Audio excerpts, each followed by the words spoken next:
Hello friends, Ernest അക്കാഡമിയുടെ മറ്റൊരു ക്ലാസ്സിലേക്ക് സ്വാഗതം. ഇന്ന് നമ്മൾ പ്രധാനമായിട്ടും പരിചയപ്പെടാൻ പോകുന്നത് കേന്ദ്ര സർക്കാരിൻ്റെ ഒരു പുതിയ വലിയ വിജ്ഞാപനം വന്നിരിക്കുന്നു. അതാണ് 2024 സ്റ്റാഫ് സെലക്ഷൻ കമ്മീഷൻ്റെ higher secondary level examination CHSL. അതിനെപ്പറ്റിയാണ് ഇന്ന് പ്രധാനമായിട്ടും നമ്മൾ അറിയാൻ പോകുന്നത്. ഒപ്പം തന്നെ നമ്മുടെ അക്കാഡമി പുതുതായി തുടങ്ങാൻ പോകുന്ന ഓഫ്ലൈൻ SSC കോച്ചിങ്, കേന്ദ്ര സർക്കാർ ജോലിയിലേക്ക് നമുക്കൊരു വാതിൽ തുറന്നിടുന്ന വലിയൊരു അവസരം കൂടി ഞങ്ങൾ തരികയാണ്. അതിനെപ്പറ്റിയാണ് ഈ ദിവസത്തെ ക്ലാസ്സിൽ നമ്മൾ പഠിക്കാൻ പോകുന്നത്. എന്താണ് SSC CHSL 2024? ഏതാണ്ട് 3721 വേക്കൻസികളിലേക്ക്, അതായത് LD ക്ലർക്ക് നിലവാരത്തിൽ +2 യോഗ്യതയുള്ളവർക്ക് എഴുതുവാൻ പറ്റുന്ന ഒരു എക്സാമിനേഷനാണ് ഹയർ സെക്കൻഡറി ലെവൽ എക്സാമിനേഷൻ. ഇത് നൽകുന്നത് കേന്ദ്ര സർക്കാർ ജീവനക്കാരായിട്ടുള്ള ഒരു വലിയ അവസരമാണ് നിങ്ങളുടെ മുമ്പിലേക്ക് തുറന്നു തരുന്നത്. എന്തൊക്കെയാണ് അതിൻ്റെ പ്രത്യേകതകൾ? നമുക്ക് ഓരോന്നായി നോക്കാം. ആദ്യത്തേത്, ഇതിനുള്ള യോഗ്യത, ആർക്കൊക്കെ ഈ പരീക്ഷ എഴുതാമെന്നുള്ളതാണ്. നമുക്ക് ചുറ്റും +2 യോഗ്യതയുള്ള എല്ലാവർക്കും ഈ പരീക്ഷ എഴുതാൻ പറ്റും എന്നതാണ് ആദ്യമായി അറിയേണ്ടത്. ചില തസ്തികകൾ ഒഴിവാക്കിയാൽ, ചില തസ്തികയ്ക്ക് സയൻസ് വിഷയത്തിൽ +2 യോഗ്യത വേണം എന്നതൊഴിച്ചാൽ ബാക്കി എല്ലാ വിഷയത്തിനും പൊതുവായി വേണ്ടത് +2 മാത്രമാണ്. എന്നാൽ ചില വിഷയങ്ങളിൽ, ചില പോസ്റ്റുകളിൽ ചില വ്യത്യാസങ്ങളുണ്ട്. അതായത് സ്റ്റെനോഗ്രാഫർ പോലുള്ള പരീക്ഷകൾക്ക് നിങ്ങൾ ടൈപ്പിംഗ് സ്കില്ല് കൂടി ഉണ്ടാക്കണം എന്നത് മാത്രമാണ് ഇതിൻ്റെ ആഡഡ് അഡ്വാൻറ്റേജ് ആയിട്ട് വേണ്ടത്. അതിന് ഒരു 2-3 മാസത്തെ ശ്രമം കൊണ്ട് നിസ്സാരമായി സാധ്യമാകുന്നതാണ്. എന്നാൽ നിങ്ങൾക്ക് എല്ലാവർക്കും തുല്യമായി എഴുതേണ്ടുന്ന പരീക്ഷയാണ് ഇതിൻ്റെ പ്രിലിമിനറി എക്സാമിനേഷൻ. നമുക്ക് ഓരോന്നായിട്ട് നോക്കാം. Okay, data entry operator grade A എന്ന തസ്തികയിലേക്ക് അപേക്ഷിക്കുന്നവർക്ക് മാത്രമാണ് സയൻസിൽ +2 യോഗ്യത വേണ്ടത്. ബാക്കി എല്ലാത്തിനും കോമൺ ആയിട്ട് ഏത് വിഷയത്തിലെങ്കിലും, ഹ്യൂമാനിറ്റീസിലോ കൊമേഴ്സിലോ സയൻസിലോ സയൻസ് വിത്ത് മാത്സിലോ +2 യോഗ്യതയുള്ളവർക്ക് ഈ പരീക്ഷ എഴുതുവാൻ പറ്റുന്നതാണ്. ഇനിയും നമ്മളിതിൽ മനസ്സിലാക്കേണ്ടത് പ്രായപരിധി. എന്താണ് പ്രായപരിധി? ഗവൺമെൻറ് പരീക്ഷകൾക്കൊക്കെ ഓരോ വിദ്യാർത്ഥികൾക്കും അല്ലെങ്കിൽ ഓരോ ഉദ്യോഗാർത്ഥികൾക്കും നിശ്ചിത പ്രായപരിധിയുണ്ട്. അതായത് ഇന്ന പ്രായം മുതൽ ഇന്ന പ്രായം വരെയുള്ളവർക്ക് മാത്രമേ എഴുതാൻ പാടുള്ളൂ എന്ന് പറയാറുണ്ട്. അത്തരത്തിലുള്ള ഒരു ലിമിറ്റേഷൻ ഇതിലുമുണ്ട്. ഇതിൽ പ്രധാനമായിട്ടും 18 വയസ്സ് പൂർത്തിയായവർക്ക് മാത്രമേ ഈ പരീക്ഷ എഴുതാൻ പറ്റുകയുള്ളൂ. എന്നാൽ അവർക്ക് 27 വയസ്സ് കടക്കാനും പാടില്ല. അതായത് 1/8/2024 ഈ പറയുന്ന പ്രായപരിധിക്കകത്തുള്ളവർക്കെല്ലാം ഈ പരീക്ഷ എഴുതാൻ പറ്റും. ഇതിൽ നമ്മൾ മനസ്സിലാക്കേണ്ട ഒരു കാര്യമുണ്ട്. രാജ്യത്തെ നിയമം അനുസരിച്ച് scheduled caste, scheduled tribe, OBC ഈ വിഭാഗങ്ങൾക്ക് മതിയായ ഏജ് റിലാക്സേഷൻ കിട്ടും. അതായത് OBC വിഭാഗത്തിന് 3 വർഷവും SC/ST വിഭാഗത്തിന് 5 വർഷവും വയസ്സ് ഇളവ് ലഭിക്കുന്നതാണ്. പിന്നീട് ചില തസ്തികകൾക്ക് ഈ പ്രായപരിധി വ്യത്യസ്തമായി കൊടുത്തിരിക്കുന്നു. അതായത് ചില പോസ്റ്റുകൾക്ക് 25 വയസ്സും ചില പൊസിഷന് 27 വെച്ചിരിക്കുന്നു. ഇവയിലും ഈ പറയുന്ന ഏജ് റിലാക്സേഷൻ ബാധകമാണ് എന്നത് നിങ്ങൾ മനസ്സിലാക്കേണ്ടുന്ന പ്രധാനപ്പെട്ടൊരു ഘടകമാണ്. അതായത് 25 വയസ്സുള്ള ആൾക്ക്, OBC-കാരനാണെങ്കിൽ 28 വയസ്സ് വരെയും 27 വയസ്സുള്ള ഒരാൾക്ക് 30 വയസ്സ് വരെയും എഴുതുവാൻ ഈ പരീക്ഷയിൽ പറ്റും. ഇതാണ് ഏജ് റിലാക്സേഷൻ എന്നതുകൊണ്ട് അർത്ഥമാക്കുന്നത്. ഓക്കെ, ഇനിയും ഇതിലെ പേ സ്കെയിൽ, എന്തൊക്കെയാണ് ഇതിന് കിട്ടാവുന്ന സാലറി ആൻഡ് അലവൻസസ് എന്നുള്ളതാണ്.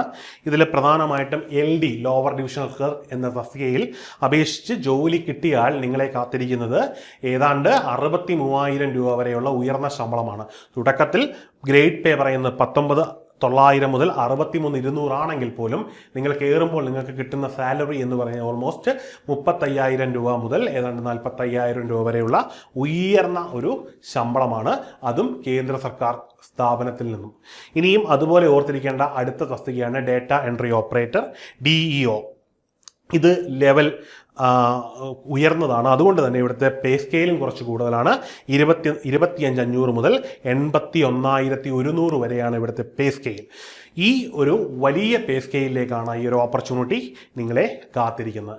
ഇനിയും ഈ പരീക്ഷയിൽ നമ്മൾ അറിഞ്ഞിരിക്കേണ്ടതാണ് ഈ പരീക്ഷയുടെ സ്കീംസ്, കാറ്റഗറീസ് എങ്ങനെയാണ്. ഈ പരീക്ഷയും മറ്റ് SSC പരീക്ഷകൾ പോലെ തന്നെ 2 സ്ട്രീമുകളായിട്ടാണ് നടത്തുന്നത്. ടയർ 1 ആൻഡ് ടയർ 2 എന്നിങ്ങനെ 2 കാറ്റഗറിയാണ്.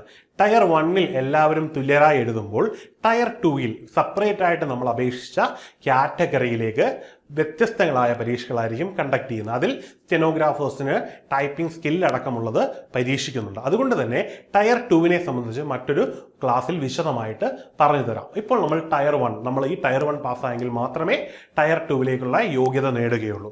എന്തൊക്കെയാണ് ടയർ 1? ടയർ 1 പ്രധാനമായിട്ടും അതിലുള്ള ഒരു സബ്ജക്റ്റ് എന്ന് പറഞ്ഞാൽ ഇംഗ്ലീഷാണ്. ഈ ഇംഗ്ലീഷിന് മൊത്തം 25 ക്വസ്റ്റ്യനുകളാണ് വരുന്നത്. ഈ ഓരോ ക്വസ്റ്റ്യനും 2 മാർക്ക് വീതം ക്യാരി ഓവർ ചെയ്യും. അങ്ങനെ 25 ക്വസ്റ്റ്യനിൽ നിന്ന് മൊത്തം 50 മാർക്കിന്റെ ചോദ്യങ്ങളാണ് വരിക.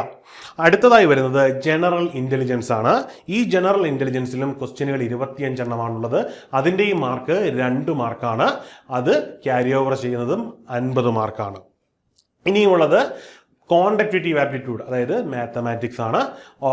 പേപ്പറും കൈകാര്യം ചെയ്യുന്നത് 25 ക്വസ്റ്റ്യൻ ആണ്. മൊത്തം മാർക്ക് 50. അതിനുശേഷം അവസാനത്തെ 4ാമത്തെ പാർട്ട് എന്ന് പറയുന്നത് ജനറൽ അവയർനെസ്, GK എന്ന് പറയും. ഈ ഒരു മേഖലയും 25 ക്വസ്റ്റ്യനും 50 മാർക്കും ക്യാരി ഓവർ ചെയ്യുന്നു. അങ്ങനെ ഓവറോൾ 200 മാർക്കിലാണ് ഈ പരീക്ഷ നടക്കുന്നതെന്ന് ഓർത്തിരിക്കണം. 200 മാർക്ക്. ഇനിയും ഇവിടെ ഒരു പ്രധാന പ്രശ്നമുണ്ട്.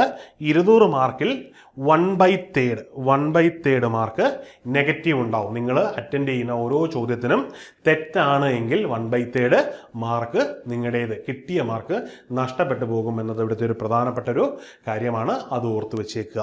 അതായത് നെഗറ്റീവ് മാർക്ക് ഇതിനുണ്ട് എന്നതാണ് ഇവിടുത്തെ ഏറ്റവും വലിയ പ്രത്യേകത. ആ ഒരു കാര്യം നിങ്ങൾ ഓർത്തിരിക്കുക. ശരി, ഇതാണ് പ്രധാനമായിട്ടും ഇതിൻ്റെ സിലബസ് ടയർ 1-ൻ്റേത്. ഇനിയും എങ്ങനെ ഇത് അപേക്ഷിക്കാം, എന്തൊക്കെയാണ് ഇതിന് പ്രധാനമായിട്ട് അപേക്ഷയ്ക്ക് ഫീ ഉണ്ട്, ആപ്ലിക്കേഷൻ ഫീ ഉണ്ട്. ആപ്ലിക്കേഷൻ ഫീ പ്രധാനമായും സാധാരണ അപ്ലൈ ചെയ്യുന്ന എല്ലാവർക്കും ഉണ്ട്. എന്നാൽ വനിതകൾക്ക്, രാജ്യത്തെ മുഴുവൻ സ്ത്രീകൾക്കും ഈ ഒരു അപേക്ഷാ ഫീസ് ഒഴിവാക്കി കൊടുത്തിരിക്കുകയാണ് കേന്ദ്ര സർക്കാർ. ഒപ്പം തന്നെ ഷെഡ്യൂൾഡ് കാസ്റ്റിലും ഷെഡ്യൂൾഡ് ട്രൈബിലുമുള്ളവർക്കും ഈ ഒരു ഫീസ് ഒഴിവാക്കി കൊടുത്തിരിക്കുന്നു. ഈ ഫീസ് വലിയ തുകയൊന്നുമല്ല, ചെറിയൊരു തുകയാണ്. നോമിനലായിട്ടുള്ള 100 റുപ്പീസ്, 100 രൂപ മാത്രമാണ് അടയ്ക്കുന്നത്. ഇത് നിങ്ങൾ അപേക്ഷിക്കുമ്പോൾ അതിനകത്ത് QR കോഡ് ഉണ്ട്. QR കോഡ് സ്കാൻ ചെയ്തോ അത് അല്ലെങ്കിൽ മറ്റേതെങ്കിലും ഡെബിറ്റ് ക്രെഡിറ്റ് കാർഡ് മുഖേനയോ ഏത് മാർഗം ഉപയോഗിക്കുന്നോ ആ മാർഗം ഉപയോഗിച്ച് നിങ്ങൾക്ക് പേ ചെയ്യാൻ പറ്റും. ഇനി നിങ്ങൾക്ക് ഈ ഒരു സാങ്കേതിക വിദ്യകളൊന്നും അഫോർഡബിൾ അല്ല എന്നുണ്ടെങ്കിൽ നിങ്ങൾ ബാങ്ക് വഴി അടയ്ക്കാനുള്ളൊരു ചെല്ലാൻ അതിൽ ജനറേറ്റ് ചെയ്യും. അത് പ്രിൻ്റ് ഔട്ട് എടുത്തിട്ട് സ്റ്റേറ്റ് ബാങ്ക് ഓഫ് ഇന്ത്യയുടെ ഏതെങ്കിലും ബ്രാഞ്ചിൽ കൊണ്ടുപോയി അടച്ചാൽ മതി. അതിനധികമായിട്ടൊരു തുക ബാങ്ക് ഈടാക്കും. അതുകൂടി ചേർത്ത് നിങ്ങൾ അടയ്ക്കേണ്ടി വരുമെന്ന് മാത്രമേ ഉള്ളൂ. അങ്ങനെയുള്ള 2 മോഡുകളിൽ നിങ്ങൾക്ക് ഓൺലൈനായിട്ടും ഓഫ്ലൈനുമായ 2 മോഡുകളിൽ നിങ്ങൾക്ക് ഇതിൻ്റെ പേയ്മെൻറ്റ് അടയ്ക്കുവാൻ പറ്റും. ഈ പേയ്മെൻറ്റ് അടയ്ക്കുവാനുള്ള അവസാന തീയതി എന്ന് പറഞ്ഞാൽ 8/5/2024 ആ രാത്രി അന്നേ ദിവസം 12 മണി വരെ മാത്രമേ നിങ്ങൾക്ക് അടയ്ക്കാൻ പറ്റൂ. അതിനു മുമ്പ് നിങ്ങൾ അടച്ചിരിക്കണം. ഇനിയും ഈ പരീക്ഷയുടെ ഡേറ്റ് എന്നാണ്. ഇത് ഓൾറെഡി വന്നു കഴിഞ്ഞു നോട്ടിഫിക്കേഷൻ. ഇതിൻ്റെ അവസാനത്തെ ഡേറ്റ് എന്ന് പറഞ്ഞാൽ 7/5/2024 7/5 എന്ന് പറഞ്ഞു കഴിഞ്ഞാൽ ഇനി സമയമുണ്ട് എന്ന് കരുതിയൊന്നും ഇരിക്കരുത്. കാരണം സ്റ്റാഫ് സെലക്ഷൻ കമ്മീഷൻ്റെ സൈറ്റ് ഓൾ ഓവർ ഇന്ത്യ സൈറ്റാണ്. അതുകൊണ്ട് തന്നെ ലക്ഷക്കണക്കിനാണ് ഉദ്യോഗാർത്ഥികൾ, ഒരു കോടിക്കണക്കിന്, ലക്ഷങ്ങളല്ല കോടിക്കണക്കിന് ഉദ്യോഗാർത്ഥികളാണ് ഈ പരീക്ഷയ്ക്ക് വേണ്ടി കാത്തിരിക്കുന്നത്. അതുകൊണ്ട് തന്നെ നിരന്തരം ആൾക്കാർ അപ്ലൈ ചെയ്യുന്നത് കൊണ്ട് തന്നെ ഈ സൈറ്റ് ഹാങ് ആവാനുള്ള സാധ്യത വളരെ കൂടുതലാണ്. പലപ്പോഴും ഹാങ് ആയ ശേഷം ചില വർഷങ്ങളിലൊക്കെ SSC ഈ പരീക്ഷ നീട്ടി വെക്കാറുണ്ട്, അതിൻ്റെ ആപ്ലിക്കേഷൻ ഡേറ്റ് നീട്ടി വെക്കാറുണ്ട്. അത്തരത്തിലുള്ള ബുദ്ധിമുട്ടുകൾ ഉണ്ടാകുന്നത് കൊണ്ട് തന്നെ നിങ്ങൾ എത്രയും വേഗം അപ്ലൈ ചെയ്യാൻ ശ്രമിക്കുക. അവസാന ഡേറ്റിന് വേണ്ടി കാത്തിരിക്കാതിരിക്കുക. ഒപ്പം ചെയ്യേണ്ട ഒരു കാര്യം, നിങ്ങൾ രാത്രി സമയങ്ങളിലോ അതിരാവിലെയോ അപ്ലൈ ചെയ്യാൻ ശ്രമിക്കുക. ഈ സമയങ്ങളിൽ പൊതുവെ തിരക്ക് കുറവാണ്. അല്ലാത്ത സമയങ്ങളിൽ ചിലപ്പോൾ നിങ്ങൾക്ക് ചില ഘട്ടങ്ങളിലൊക്കെ നിങ്ങളുടെ അപേക്ഷ ഡ്രോപ്പ് ആവുന്നതായി കാണുന്നുണ്ട്. ചിലപ്പോൾ ഫോട്ടോ അപ്ലോഡ് ചെയ്യുമ്പോഴോ സിഗ്നേച്ചർ അപ്ലോഡ് ചെയ്യുമ്പോഴൊക്കെയാണ് അതിൽ ഉള്ളൊരു പ്രശ്നം. പിന്നെ പ്രധാനമായി നിങ്ങൾ ഓർത്തിരിക്കേണ്ട ഒരു കാര്യമുണ്ട്. സ്റ്റാഫ് സെലക്ഷൻ കമ്മീഷനിൽ അപ്ലോഡ് ചെയ്യുന്ന ഫോട്ടോയിൽ ഒരു കാരണവശാലും കണ്ണാടി വെച്ചുകൊണ്ടുള്ള ഫോട്ടോ, കുരു തൊട്ടുകൊണ്ടുള്ള ഫോട്ടോ, തലയിൽ തൊപ്പി വെച്ചുകൊണ്ടുള്ള ഫോട്ടോ ഒന്നും അപ്ലോഡ് ചെയ്യാതിരിക്കുക. ഇത്തരത്തിലുള്ള ഫോട്ടോകൾ SSC റിജക്റ്റ് ചെയ്യുന്നതാണ്. അത് തീർച്ചയായും അറിയുന്നത് നിങ്ങളുടെ ഹാൾ ടിക്കറ്റ് വരുമ്പോഴാണ്. നിങ്ങളുടെ പേരിൽ ഹാൾ ടിക്കറ്റ് വരില്ല. അത് എന്തുകൊണ്ടാണ് എന്ന് സൈറ്റിൽ നോക്കുമ്പോഴായിരിക്കും നിങ്ങൾ മനസ്സിലാക്കുന്നത് ഇത്തരത്തിലുള്ള ഡിഫക്ട്സ് ഉള്ളത് കൊണ്ടാണ്. ആ നോട്ടിഫിക്കേഷൻ വായിക്കുമ്പോൾ അതിൽ വ്യക്തമായി തന്നെ പറഞ്ഞിട്ടുണ്ട്. അത് നിങ്ങൾ ഓർത്ത് വെച്ചേക്കുക. ഓക്കെ, ഓർത്തിരിക്കുക. ടയർ 1 എക്സാമിനേഷൻ്റെ അപേക്ഷയ്ക്കുള്ള അവസാനത്തെ ദിവസം ഓർത്തിരിക്കുക 7/5/2024. ഇനിയും എങ്ങനെ ഇത് അപേക്ഷിക്കാം, അതൊരു പ്രധാനപ്പെട്ട ഒരു ചോദ്യമാണ്. ഇനി അത് അറിയാത്തവർക്ക് വേണ്ടി പറയുന്നു. അതിന് പ്രധാനമായിട്ടും സ്റ്റാഫ് സെലക്ഷൻ കമ്മീഷന്റെ സൈറ്റ് ഉണ്ട്, ssc.gov.in എന്നാണ്. ആ സൈറ്റിൽ നിങ്ങൾ കയറുക. ആ സൈറ്റിൽ കയറി നിലവിൽ രജിസ്റ്റർ ചെയ്തിട്ടുള്ളവരാണെങ്കിൽ അവർ ഇത് ജസ്റ്റ് ഒന്ന് കേട്ടിരിക്കുക. ഇല്ല, ആദ്യമായിട്ട് കേൾക്കുന്നവരാണെങ്കിൽ വൺ ടൈം രജിസ്ട്രേഷൻ എന്ന് പറയുന്ന ഒരു ഓപ്ഷൻ സ്റ്റാഫ് സെലക്ഷൻ കമ്മീഷനിലുണ്ട്. അതിൽ കയറി നിങ്ങളുടെ ഫോട്ടോ, നിങ്ങളുടെ ID, ബാക്കിയുള്ള കാര്യങ്ങൾ, നിങ്ങളുടെ പേഴ്സണൽ ഡീറ്റെയിൽസ് മുഴുവൻ അതിൽ അപ്ലോഡ് ചെയ്യുക. അതിനുശേഷം നിങ്ങളുടെ സിഗ്നേച്ചർ അപ്ലോഡ് ചെയ്യുക, നിങ്ങളുടെ ഫോട്ടോ അപ്ലോഡ് ചെയ്യുക. അപ്പോൾ നിങ്ങൾക്ക് സ്വന്തമായ ഒരു പ്രൊഫൈൽ ക്രിയേറ്റ് ചെയ്യും. ആ ഒരു പ്രൊഫൈലിലാണ് നമ്മൾ ഫേസ്ബുക്കിലും ഇൻസ്റ്റാഗ്രാമിലും ഒക്കെ നിങ്ങളുടെ ID ക്രിയേറ്റ് ചെയ്യുന്ന പോലെ ഇവിടെ കുറച്ച് ഇൻസ്ട്രക്ഷൻസ് ഉണ്ട്, കുറച്ച് സ്റ്റാർഡ് ഏരിയാസ് ഉണ്ട്. അത് മസ്റ്റായിട്ട് നിങ്ങൾ ഫില്ല് ചെയ്യുക. ഫില്ല് ചെയ്ത ശേഷം നിങ്ങൾക്കൊരു പ്രൊഫൈൽ ക്രിയേറ്റ് ചെയ്യും. ആ പ്രൊഫൈൽ ഒരു തവണ ക്രിയേറ്റ് ചെയ്ത് കഴിഞ്ഞാൽ ഇനി നിങ്ങളുടെ ഒരു എൻ്റയർ ലൈഫിൽ ഈ ഒരു പ്രൊഫൈൽ വഴി നിങ്ങൾക്ക് എന്ത് ചെയ്യാം, നിങ്ങൾക്ക് അപ്ലൈ ചെയ്യാം. ഇവിടെ ആദ്യം നിങ്ങൾ ഇതുവരെ ചെയ്തിട്ടില്ലാത്തവരാണെങ്കിൽ ഈ സൈറ്റിൽ കയറി വൺ ടൈം രജിസ്റ്റർ ചെയ്ത ശേഷം നിങ്ങൾ ഈ ആപ്ലിക്കേഷൻ, നിങ്ങൾക്ക് എലിജിബിൾ ആയിട്ടുള്ള ആപ്ലിക്കേഷൻ കാണും, അതിൽ ക്ലിക്ക് ചെയ്യുക. അതിനുശേഷം നിങ്ങൾക്ക് ഇനിയും അങ്ങോട്ടുള്ള, അതായത് ഈ വർഷം അടുത്ത വർഷമൊക്കെ വരുന്ന എല്ലാ ആപ്ലിക്കേഷനും എന്ത് ചെയ്യാൻ പറ്റും, നിങ്ങൾക്ക് അപ്ലൈ ചെയ്യാൻ പറ്റും. ഓർത്തിരിക്കുക, വൺ ടൈം രജിസ്ട്രേഷനിൽ കയറി രജിസ്റ്റർ ചെയ്ത ശേഷമാണ് ബാക്കിയുള്ള പ്രോസസ്സ് നടത്തുന്നത്. സൈറ്റിൻ്റെ പേര് ഓർത്തിരിക്കുക, ssc.gov.in എന്നാണ് ഈ സൈറ്റിൻ്റെ പേര്. അപ്പോൾ SSCയെ പറ്റി നിങ്ങളെല്ലാവരും മനസ്സിലാക്കി കഴിഞ്ഞു. ഇനി സർക്കാർ ജോലിയെ പറ്റിയുള്ള ഒരു ഇൻഫർമേഷനാണ്. കേന്ദ്ര സർക്കാർ നൽകുന്ന എല്ലാ ജോലികൾക്കും ഒരു അവസരം നൽകുന്നതിനായിട്ട് ഞങ്ങളൊരു സെമിനാർ കണ്ടക്ട് ചെയ്യുന്നുണ്ട്. ഈ വരുന്ന ഞായറാഴ്ച, അതായത് ഏപ്രിൽ 21 നമ്മുടെ അടൂർ ക്യാമ്പസിൽ വെച്ചാണ് നടത്തുന്നത്. പൂർണ്ണമായും സൗജന്യമാണ് ആ സെമിനാറിൽ പങ്കെടുക്കുക. ഒരു ഉച്ച വരെയുള്ള സെമിനാർ ആയിരിക്കും. വളരെ പ്രധാനപ്പെട്ട കുറച്ച് ഇൻഫർമേഷൻ, ഏതൊക്കെ കേന്ദ്ര സർക്കാർ ജോലികളാണ് സാധാരണക്കാരായി നമുക്ക് നേടാൻ പറ്റുന്നത്, ഇവിടുത്തെ ഒരു കോളേജ് വിദ്യാഭ്യാസം കഴിഞ്ഞവർക്ക് ഏതൊക്കെ രീതിയിൽ ആ മാർഗത്തിലേക്ക് എത്താൻ പറ്റും, ഏതൊക്കെ ഏജൻസികൾ വഴിയാണ് നിങ്ങൾക്ക് ജോലി കിട്ടുന്നതെന്നൊക്കെ പറയുന്ന ഒരു പ്രധാനപ്പെട്ട ഒരു എക്സാമിനേഷനാണ്. ആ എക്സാമിനേഷനുകളിലേക്കുള്ള വഴി തുറക്കലാണ്, നിങ്ങളുടെ ഒരു കരിയറിലേക്കുള്ള വഴി തുറക്കലാണ്. പൂർണ്ണമായും സൗജന്യമാണ്. അതിൽ പങ്കെടുക്കാൻ താല്പര്യമുള്ളവർ താഴെ നൽകിയിരിക്കുന്ന ഗൂഗിൾ ഫോം ഒന്ന് ഫില്ല് ചെയ്യുക മാത്രം ചെയ്താൽ മതി. അതിനുശേഷം വരിക. വളരെ കുറച്ച് സീറ്റുകൾ മാത്രമേ നമ്മൾ പ്രൊവൈഡ് ചെയ്തിട്ടുള്ളൂ. ആയതിനാൽ വരാൻ താല്പര്യമുള്ളവർ പെട്ടെന്ന് തന്നെ രജിസ്റ്റർ ചെയ്യുക. വൈകിക്കഴിഞ്ഞാൽ പിന്നീട് നമുക്ക് ഫെസിലിറ്റി തരാൻ പറ്റില്ല.